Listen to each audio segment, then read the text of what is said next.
کائنات والو، ذرا سینے پہ ہاتھ رکھ کے دیکھو کہ یہ کتنا مشکل مرحلہ تھا۔ اس دین کی آبرو کو بچانے کے لیے حضرت امام حسین رضی اللہ تعالیٰ عنہ نے کتنا بڑا قدم اٹھایا۔ آپ کے بہی خواہ، دوست، احباب عبداللہ بن عمر یہ سارے روکتے ہیں۔ عبداللہ بن عباس کہتے ہیں حضرت نہ جائیے، الکوفی لا یوفی، کوفی کبھی وفا نہیں کرتے۔ آپ کے والد کو وہاں شہید کیا گیا، لیکن آپ ایک فرض کو نبھانے جا رہے ہیں۔ میرے غم گسارو، میرے مہربانوں، نہ روکو مجھ کو جانے دو، مجھے نانے کے دی کی ڈوبتی کشتی بچانے دو۔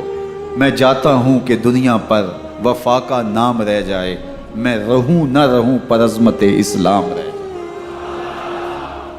میں نہیں جاتا تو نبی کے گھر کی آن جاتی ہے، میں نہیں جاتا تو نبی کے گھر کی آن جاتی ہے۔ تمہارا دین جاتا ہے، میری غیرت ایمان جاتی ہے۔ حضرت امام حسین یہاں سے چلتے ہیں، ابھی راستے میں ہی پہنچتے ہیں کہ یہ خبر آتی ہے کہ کوفے والوں نے بے وفائی کر دی۔ حضرت مسلم بن عقیل رضی اللہ تعالیٰ عنہ کو شہید کر دیا گیا، نعمان بن بشیر معزول کر دیے گئے، ابن مرجانہ ابن زیاد وہاں متعین کر دیا گیا جو سخت گیر شخص تھا، اور اس نے لوگوں کو ڈرایا، دھمکایا، اور کوفے کے لوگوں کے دل بدل گئے اور وہ بیتیں توڑنے لگے۔ وہ منظر مسجد کوفہ کا کتنا دلگداز تھا۔ جب امام نماز کے لیے کھڑے ہوئے تو 40,000 لوگ آپ کے پیچھے تھا۔ جب سلام پھیرا اور امام نے دیکھا کہ پیچھے لوگ نہیں ہیں، پھر لوگوں نے اپنے دروازے بھی بند کر لیے۔ رات کی تنہائیاں ہیں اور حضرت مسلم بن عقیل کو کوئی پناہ دینے والا نہیں ہے۔ لوگوں نے دروازے بند کر لیے کہ کہیں ہمارے گھر میں نہ آ جائیں اور ہم مشقت اور حکومتی تشدد کا شکار نہ ہوں۔ کتنا دردناک لمحہ ہے حضرت مسلم بن عقیل رضی اللہ تعالیٰ عنہ پہ، اور پھر حضرت مسلم بن عقیل بے دردی سے شہید کر دیے جاتے ہیں۔ آپ ابھی راستے میں ہیں، یہ ساری کہانی پہنچتی ہے کہ حضرت مسلم شہید کر دیے گئے اور بے دردی سے شہید کر دیے گئے۔ وہ جنہوں نے خط لکھے تھے کہ ہم آپ کے ساتھ ہیں اور ہم منتظر ہیں، چشم برا ہیں، آپ کے قدموں کی چاپ سننے کے لیے بےتاب ہیں، آج انہوں نے بیتیں توڑ دی۔ 40,000 کوفی منحرف ہو گئے۔ مسجد کوفہ کا وہ منظر کس قدر روح کو تڑپا دینے والا تھا۔ ہم پچھلے سال عصر اور مغرب کے درمیان جب کوفہ پہنچے تو سورج ڈوبنے کے قریب تھا۔ میں نے اپنی زندگی میں اتنا اداس موسم کہیں نہیں دیکھا جتنا اداس موسم کوفے میں دیکھا۔ ایسے لگتا تھا جس طرح کوفے کی آب و ہوا آج بھی شرمندہ ہے۔ جو مسلم بن عقیل اور خاندان نبوت کے ساتھ اہل کوفہ نے کیا، حضرت امام حسین رضی اللہ تعالیٰ عنہ کو ان کے بہی خواہوں نے، اعزاء نے، اقربا نے، دوستوں نے، آوان و انصار نے، ساتھیوں نے کہا کہ حضرت حالات یکسر تبدیل ہو گئے، اب ہمیں مراجعت کر جانی چاہیے، واپس پلٹ جانا چاہیے۔ تو حضرت امام حسین کافی سوچ بچار میں رہے۔ پھر اس کے بعد آپ نے فیصلہ کیا کہ ہم آگے بڑھیں گے۔ دوستوں نے کہا کہ حضرت اگر آپ آگے بڑھیں گے تو ہمیں لگتا ہے کہ وہ آپ کے ساتھ سلوک اچھا نہیں کریں گے اور آپ بچوں کے سامنے پیاسے شہید کر دیے جائیں گے۔ تو حضرت امام حسین رضی اللہ تعالیٰ عنہ نے وہاں ایک خطبہ ارشاد فرمایا کہ لوگوں تم جو مجھے بتا رہے ہو مجھے اچھی طرح معلوم ہے، جو تم مجھے منظر پیش کر رہے ہو وہ میری نگاہوں میں ہے، اور جو کچھ ہونے والا ہے چشم تصور وہ منظر دیکھ رہے ہیں۔ کیونکہ حضرت امام حسین رضی اللہ تعالیٰ عنہ کی شہادت کی خبر حضرت امام حسین کے پیدا ہوتے ہی خاندان نبوت میں عام تھی۔ حضور علیہ الصلوۃ والسلام کو یہ بات جبریل امین نے آ کے بتائی تھی جب حسین ابن علی کے ساتھ حضور محبت کا اظہار کر رہے تھے، تو یہ جبریل امین نے آ کے کہا تھا حضور آپ کا یہ بیٹا عرض طف میں شہید کر دیا جائے گا، اور کربلا کی مٹی لا کے حضور کو دی اور ام سلمہ کو حضور نے عطا کر دی۔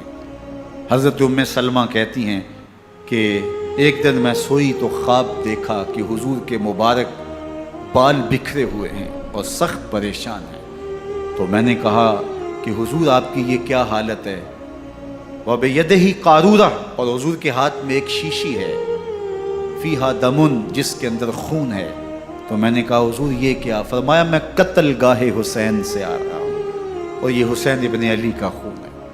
تو کہا 10 محرم کا دن تھا، دوپہر کا یہ منظر تھا، میں قیلولہ کر کے اٹھی، جب میں نے دیکھا تو وہ شیشی جس میں کربلا کی مٹی رکھی تھی وہ خون بن چکی تھی۔ تو یہ خبر پہلے دی گئی تھی، یہ بتا دیا گیا تھا۔ فرمایا میرے دوستو جو تم مجھے بتاتے ہو میں اس سے بے خبر نہیں ہوں، یہ سب کچھ ہونے والا ہے، لیکن اس کے باوجود میں کیوں جا رہا ہوں؟ تو آپ کا ایک تاریخ ساز جملہ ہے جو کربلا کے فلسفے کو ہمارے سامنے رکھتا ہے کہ یہ اتنا بڑا امتحان کیوں دیا۔ حضرت امام حسین رضی اللہ تعالیٰ عنہ نے فرمایا وَلَكُمْ فِيَّ أُسْوَةٌ، میں اس لیے جا رہا ہوں قیامت تک ظلم، جبر اور ناانصافی کے خلاف کھڑے ہونے والوں کے لیے کوئی نمونہ تو ہو۔ میری زندگی قیامت تک ظلم، جبر اور استحصالی نظام کے خلاف کھڑے ہونے والوں کے لیے نمونہ ہے۔ تو حضرت امام حسین رضی اللہ تعالیٰ عنہ نے حق اور باطل کے درمیان ایک سرخ لکیر کھینچ دی اپنے خون سے۔ اب حق اور باطل کا امتیاز کرنا مشکل نہیں ہے، کوئی باطل پہ اڑا رہے تو الگ بات ہے، لیکن امتیاز کرنا مشکل نہیں ہے۔ حدود بالکل واضح کر دی۔ اقبال نے یہاں کتنی خوبصورتی کے ساتھ اس مضمون کو نبھایا۔ سرخ رو عشق غیور از خون او، شوخی ای مصرع از مضمون او، تا قیامت قطع استبداد کر، موج خون او چمن ایجاد کر۔ ایک جہاں آباد کر دیا، حق اور باطل کی راہیں اجال دی۔ اب لوگوں کو یزید کا چہرہ پہچاننے میں دیر نہیں لگتی، وقت کے ہر یزید کا چہرہ آسانی سے پہچانا جا سکتا ہے۔ یہ معرفت زمانے کو کروائی کس نے؟ حسین ابن علی نے کروائی رضی اللہ تعالی عنہ۔ تو حضرت امام حسین نے فرمایا کہ جو میرے ساتھ ہونے والا ہے میں اچھی طرح جانتا ہوں، لیکن میں اس کے باوجود آگے بڑھوں گا۔ پھر بڑھے اور کربلا میں جا کے خیمہ زن ہو گئے۔ 7 محرم کو پانی بند کر دیا گیا۔ پانی بند ہوا تو کھانا بھی میسر نہیں تھا، لیکن ذکر پانی کا ہوتا ہے اس لیے کہ کھانے کے بغیر انسان کئی دن کاٹ لیتا ہے، لیکن پانی کے بغیر گزر نہیں ہوتی۔ تو فرات کی نہر سامنے اپنی موجوں کے ساتھ چمک رہی ہے، لیکن ایک قطرہ آب بھی آل رسول کو نہیں دیا جا رہا۔ کائنات کے اندر ایسے انوکھے امتحان بھی ہوتے ہیں۔ وارث ہوں ساقی کوثر کے، مالک ہوں حوض کوثر کے، اور بیٹے ہوں ساقی کوثر کے، اور آج ایک بوند پانی کی بھی میسر نہ ہو۔ صبر کا امتحان ہے، عزیمت کا امتحان ہے۔ حضرت امام حسین رضی اللہ تعالیٰ عنہ خیمہ زن ہو گئے۔ 3 دن تک پانی بند رہتا ہے۔ 9 محرم کو رات کی تنہائی میں حملہ آور ہونا چاہتے ہیں، لیکن آپ نے کہا کہ ہمیں اللہ کے حضور عبادت اور ذکر کے لیے وقت دیا جائے۔ ساری رات ذکر میں گزرتی ہے، عبادات میں گزرتی ہے۔ رات کے اندھیرے میں آپ چراغ بجھا دیتے ہیں۔ آوان و انصار کو کہتے ہیں کہ ان کی دشمنی میرے ساتھ ہے، انہیں میرا خون چاہیے۔ اگر تم رات کی تاریکی میں نکل جاؤ تو میں تم سے کوئی مواخذہ نہیں کروں گا، اور یہ بھی تمہارا پیچھا نہیں کریں گے، اس لیے کہ ان کا مطلوب تم نہیں ہو، ان کا مطلوب میں ہوں۔ جب چراغ جلایا تو کوئی بھی نہیں گیا۔ مسلم بن نوسجہ کھڑے ہو کے کہتے ہیں حضرت اگر ہمارے بدن کو 70 بار کاٹا جائے اور جلایا جائے اور ہواؤں میں اڑا دیا جائے پھر بھی آپ کا ساتھ نہیں چھوڑیں گے۔ 70 سال کے بوڑھے ہیں حبیب بن مظاہر، کہتے ہیں حضرت آپ کو چھوڑ کے جائیں کہاں، آپ کو چھوڑ کے جائیں کہاں؟ کوئی ساتھ چھوڑنے کے لیے تیار نہیں ہے۔ پیاس ہے، سخت گرمی ہے، کربلا کا ماحول ہے، 72 افراد اور خاندان کی خواتین میدان کربلا میں خیمہ زن ہیں۔ دوسری طرف لشکر اعداء اشقیا 22,000 کی تعداد میں مقابلے میں، ایک روایت 30,000 کی ہے۔ ان صرف 72 پیاسے لوگوں کے لیے اتنے لوگوں کو جمع کرنے کا مقصد خوف زدہ کرنا تھا۔ شرط ہے کہ یا یزید کی بیعت کر لیں محاصرے توڑ دیں گے، پانی دستیاب ہوگا، اعزاز و اکرام سے نوازا جائے گا، خزانوں کے منہ کھول دیے جائیں گے۔ لیکن حسین ابن علی کہتے تھے سب کچھ لٹ جائے گا، باطل کے ہاتھ پہ ہاتھ نہیں رکھو۔ اللہ اکبر۔ اب صبح طلوع ہوتی ہے، عاشور کا دن چڑھتا ہے، سورج اپنی پوری تمازت کے ساتھ گرمی برسا رہا ہے۔ آج خاندان نبوت کا امتحان زمانے نے دیکھنا ہے۔ رسول اللہ کا لعاب چوسنے والا، اس کے صبر کا آج امتحان ہے۔ حضور کے کندھوں پہ کھیلنے والے حسین کا آج امتحان ہے۔ اللہ اکبر۔ حسین ابن علی تمام حجت کرتے ہیں، میں نے تمہارا کچھ نہیں بگاڑا، میں نے کسی کا خون نہیں کیا، میں نے کوئی زیادتی نہیں کی، تم کیوں میرے قتل کے در پہ ہو؟ تم جانتے نہیں میں کون ہوں؟ میں تمہارے نبی کا نواسا ہوں، رسول اللہ صلی اللہ علیہ وآلہ وسلم کے کندھوں پہ کھیلتا رہا ہوں، حضور کا لعاب چوستا رہا ہوں، اور میں بوسہ گاہ رسول صلی اللہ علیہ وآلہ وسلم ہوں۔ لیکن ان اشقیاء کے دل پر کوئی چیز اثر انداز نہیں ہوتی۔ ایک ہور ہے، اللہ اس کے دل میں نرمی ڈالتا ہے۔ پہلے تو امام حسین کو گھیر کے لے کر کے آتا ہے، لیکن بعد میں وہ قافلہ یزید سے قافلہ حسین کی طرف آ جاتا ہے۔ امام حسین فرماتے ہیں تو دنیا میں بھی ہور ہے، آخرت میں بھی ہور ہے، آزادی مل جاتی ہے۔ باقی 22,000 کا لشکر جرار امام حسین کے قتل کے در پائے۔ پھر تاریخ نے خاندان نبوت کا وہ انوکھا امتحان دیکھا۔ حضرت امام حسین کے بچے، بالخصوص خواتین، پیاس کی شدت میں حلق خشک ہیں۔ حضرت سکینہ تڑپ کے اپنے باپ سے کہتی ہیں کہ مجھے 6 ماہ کے علی اصغر کی پیاس نہیں دیکھی جا رہی۔ بچے کو ہاتھوں پہ اٹھاتے ہیں اور نہر فرات کے کنارے پہنچ کے فرماتے ہیں اشقیاء سے مخاطب ہو کے، تمہارا معاملہ میرے ساتھ ہے، اس 6 ماہ کے بچے نے تمہارا کچھ نہیں بگاڑا، اور چلو بھر کے اس کا حلق سیراب کرنا چاہتے ہیں۔ ایک 2 شاخہ تیر آتا ہے جو حضرت علی اصغر کے گلے کو چیر دیتا ہے۔ راوی لکھتے ہیں کہ وہ عام تیر نہیں تھا، جانوروں کو شکار کرنے کے لیے جو بڑے تیر ہوتے ہیں وہ 2 شاخہ تیر تھا۔ وہ گردن کو کاٹ دیتا ہے، خون بہنے لگتا ہے، گردن لٹک جاتی۔ حضرت امام حسین وہ بہتا ہوا خون اپنے چلو میں لیتے ہیں اور آسمان کی طرف اچھال کے کہتے ہیں مالک حسین کی یہ قربانی بھی قبول۔ یہ تماشا لبے بام نہیں ہے، بچہ بیمار ہو، ڈاکٹر جواب دے دیں، ماں باپ کے ہاتھ پھول جاتے ہیں، زندگی کی سانسیں ابھی چل رہی ہوتی ہیں، لیکن ڈاکٹر کہے کہ یہ میرے بس کا روگ نہیں ہے، کہیں اور لے جاؤ، تو زندگی کا لف و نشر غیر مرتب ہو جاتا ہے۔ میں سلام پیش نہ کروں حسین ابن علی کو، 6 ماہ کا علی اصغر ہاتھوں میں دم توڑتا ہے، گردن لٹک جاتی ہے، خون بہہ رہا ہے۔ اب خیموں کی طرف بڑھ رہے ہیں، لیکن زبان پہ شکایت نہیں ہے، کہتے ہیں مالک حسین کی یہ قربانی قبول کر لے۔ اب خیموں کی طرف آنا، شہر بانو، ام رباب، سیدہ زینب، حضرت سکینہ سلام اللہ علیہا کا سامنا کوئی آسان کام نہیں تھا، لیکن حسین ابن علی آتے ہیں، شہزادے کو یہاں خیموں کے قریب رکھ کے کہتے ہیں کہ یہ حوض کوثر سے سیراب ہو گیا ہے۔ اللہ اکبر۔ کوہرام مچ جاتا ہے خیموں کے اندر، کیا منظر ہوگا اور ان کو کن الفاظ کے پیرائے میں ڈھال کر کے ان کیفیات کو بیان کیا جا سکتا ہے جو اہل بیت کے خیموں کے اندر علی اصغر کی شہادت کے بعد کا منظر رقم ہو رہا ہوگا۔ اللہ اکبر۔ ادھر اشقیاء آوازیں دے رہے ہیں، مبارزت کے لیے پکار رہے ہیں۔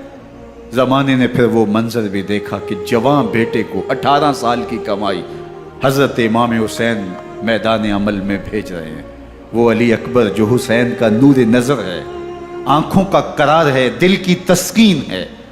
اور پھر حضرت علی اکبر جب گھوڑے کی زین سے فرش زمین پہ گرتے ہیں تو باپ کو آواز دیتے ہیں، اور حضرت امام حسین جو ہے وہ آگے جا کے بیٹے کی لاش اٹھاتے ہیں۔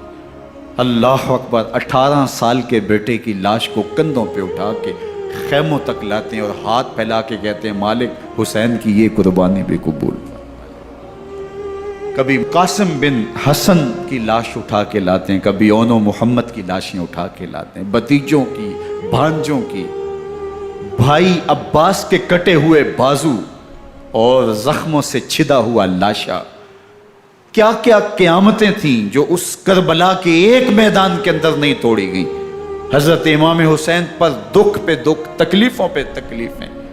اب 71 لاشیں اٹھا کے خیموں تک پہنچا چکے، اور ادھر مبارزت کی دعوت دی جا رہی، آؤ میدان عمل میں آؤ، اب دیر کیوں کر رہے ہو. رسول اللہ کا حرم، رسول اللہ کی شہزادیاں جو نازوں میں پلی تھی، وہ کلیاں جو شبنم کا بوجھ بھی گوارا نہیں کر سکتی تھی، آج مصیبتوں کے پہاڑ ٹوٹ گئے. حضرت امام حسین کبھی شہربانوں کو، کبھی ام رباب کو دلاسا دیتے ہیں، کبھی حضرت زینب کو کہتے ہیں. حضرت زینب کربلا کے اس میدان کے اندر بڑے حوصلے کے ساتھ اپنے بھائی کے ساتھ کھڑی رہی، اپنے 2 بیٹے راہ خدا میں پیش کیے، ان کی لاشیں وصول کی، لیکن زینب جس جرأت کے ساتھ، جس پامردی کے ساتھ اس سارے منظر کو حوصلے کے ساتھ سہتی رہی، وہ یقیناً حوصلہ سیدہ زینب سلام اللہ علیہا کا ہی ہے. لیکن یہ وہ منظر تھا کہ زینب کا دل بھی ڈول گیا جب حسین ابن علی گھوڑے پہ بیٹھنے لگے، اور ان کو گھوڑے میں بٹھانے والا کوئی نہیں تھا، اور جو بھی سوار جاتا پھر واپس اس کی لاش ہی آتی اور حسین ابن علی لے کے آتے. آج حسین ابن علی جا رہے ہیں، زندگی کا سارا سرمایہ لٹ رہا ہے. حضرت زینب سلام اللہ علیہا سنبھل نہیں رہی. حضرت امام رضی اللہ تعالیٰ عنہ اٹھے اور آپ نے حضرت زینب کو صبر کی تلقین کی اور کہا کہ صبر ہی بہترین ذریعہ ہے اور اللہ کی قربت کا ایک بہترین سبب ہے. اور ان کو صبر کی تلقین کرتے ہوئے فرمایا کہ میرے بعد تم نے اس ذمہ داری کو سنبھالنا ہے، اور ان مخدرات اسلام کی، ان شہزادیوں کے پردے کی تم نے حفاظت کرنی ہے. اور پھر گھوڑے کی زین کس کے امام حسین لشکر اشقیاء کی طرف بڑھتے ہیں. اب خیموں سے سسکیوں کی آواز آ رہی ہے، ان کا سردار، ان کا تاجدار آج سب کو چھوڑ کے کربلا کے میدان کی طرف بڑھ رہا ہے. جرم کیا کیا، قصور کیا کیا، اس نے کیا زیادتی کی کہ آج نیزوں اور انیوں کے مقابلے میں 22,000 کا لشکر حضرت امام حسین پہ ٹوٹ پڑتا ہے. آپ پھر اتمام حجت کرتے ہیں، میں نے کسی کو قتل نہیں کیا، خون ناحق نہیں بہایا، میرے خون کے درپے کیوں ہو، اپنی آخرت کیوں برباد کرتے ہو، تم جانتے نہیں میں کون ہوں، میں تمہارے نبی کا نواسا ہوں. لیکن ابن زیاد کہتا ہے مقابلے میں آؤ. پھر حضرت امام حسین رضی اللہ تعالیٰ عنہ مقابلے میں آتے ہیں، اور جب گھوڑے کو ایڑ لگا کے دشمن اشقیاء پہ ٹوٹتے ہیں تو پھر ایسا منظر ہوتا ہے کہ وہ بھیڑ بکریوں کی طرح آگے بھاگتے ہیں. 71 زخم کلیجے پہ لیے شجاعت کا یہ پیکر جب میدان میں آتا ہے، آواز آتی، یہ کون ذی وقار ہے، بلا کا شاہ سوار ہے، لباس ہے پھٹا ہوا، غبار سے اٹا ہوا، تمام جسم نازنی چدا ہوا کٹا ہوا، یہ نبی کا نور عین ہے، یہ بالیقین یہ حسین ابن علی ہے رضی اللہ تعالیٰ عنہ. پھر چاند بادلوں میں گھر جاتا ہے، شامی غنڈے تیر برساتے ہیں، تلواروں سے آپ کے بدن پر ضربیں لگاتے ہیں اور نیزوں سے آپ کے بدن کو پرو دیتے ہیں. جب آپ کا پیراہن بعد میں اتارا گیا تو آپ کے پیراہن میں 122 سوراخ تیروں کے تھے، 33 زخم تلواروں کے اور 34 گھاؤ نیزوں کے تھے. جب گھوڑے کی زین سے فرش زمین پر آئے، بدن چھلنی تھا، زخم سے خون بہ رہا تھا. 3 دن کا پیاسا حسین، اللہ اکبر، بدن زخموں سے چور، 71 لاشیں کلیجے پہ لیے، مخدرات اسلام کے پردے کا خیال دل میں الگ ہے. لیکن گھوڑے کی زین سے جب فرش زمین پہ امام حسین آتے ہیں، زبان پہ ہائے نہیں، نالا و شیون نہیں، چیخ و پکار نہیں، آتے ہی پیشانی سجدے میں رکھتے ہیں اور پکارتے ہیں اللہم ردن بقضائک و صبرن علی بلائک تسلیما لامرک سبحان ربی العالی. مالک گھر لٹا کے، بچے لٹا کے، خاندان سب کچھ قربان کر کے، اپنے بدن کو زخموں سے چھلنی کروا کے، تیروں اور نیزوں کی انیوں سے اپنے آپ کو زخمی کروا کے، تیرے حضور سر جھکا کے یہ اقرار کرتا ہوں کہ حسین تیری تقدیر پہ راضی ہے. مالک تو بھی بتا، تو بھی حسین پہ راضی ہوا ہے کہ نہیں ہوا؟ آواز آ رہی ہے اس پیاسے پر علی شیر خدا کو ناز ہے، اس نواسے پر محمد مصطفیٰ کو ناز ہے۔ اوروں نے بھی سجدے کیے پر اس کا عجب انداز ہے، اس نے وہ سجدہ کیا جس پر خدا کو ناز ہے۔ حسین ابن علی رضی اللہ تعالیٰ عنہ کا سر انور دستے قاتل نے تب کاٹا جب وہ سجدے میں جھکا ہوا تھا۔ یزید نے کہا میں بیعت لوں گا، امام حسین نے کہا کبھی بھی نہیں دوں گا، یہ سر کٹ سکتا ہے جھک نہیں سکتا۔ سر کاٹ کے نیزے کی نوک پہ چڑھا دیا گیا، اور یہ اس بات کا اعلان تھا کہ ہم جیت گئے اور حسینی ہار گئے، اور لشکر یزید میں غوغا مچ گیا، نقارے بجنے لگے کہ ہم جیت گئے، دیکھو امام حسین شہید کر دیے گئے، اور سر کاٹ کے نیزے کی نوک پہ چڑھایا گیا۔ لیکن لشکر یزید سے ہی آواز آئی یہ کیسا سر ہے جو کٹ کے بھی سر بلندی ہے، کٹ گیا ہے پھر بھی اونچا ہے۔ اللہ اکبر، یہ سر سجدے میں کٹا ہے، رب کے حضور عبادت کی حالت میں کٹا ہے۔ حسین آج بھی سجدے میں ہے، اللہ اکبر، حسین آج بھی سجدے میں ہے، بلکہ کٹے ہوئے سر کا رخ زمین کی جانب تھا اور کٹی گردن آسمان کی طرف، یوں نیزے پہ پرویا گیا۔ اللہ اکبر، ایک شاعر نے نقشہ کھینچا، بآنکھ سر نیزے پہ اور سوئے زمیں ہے روح، یعنی سجدہ ثانی کی ہے آرزو۔ رکعت کے 2 سجدے ہوتے ہیں، ابھی ایک سجدہ ہوا تھا کہ دستے قاتل نے سر کاٹ دیا، کہا حسین کی پیشانی میں دوسرے سجدے کی تمنا مچل رہی۔ یہ تھا حسین ابن علی کا سجدہ، ساری زندگی رب کے حضور سجدہ قضا نہیں ہونے دیا۔ آج پانی نہیں ہے، اللہ اکبر، آج تیمم کر لیتے ہیں، آج اپنے خون کو اوڑھ کر کے حسین نے اپنی پیشانی اپنے مالک کے حضور جھکا کر کے عظیمت کی وہ انوکھی داستان رقم کر دی کہ صدیاں گزرنے کے باوجود بھی ان کی یادوں کے چراغ روشن ہیں۔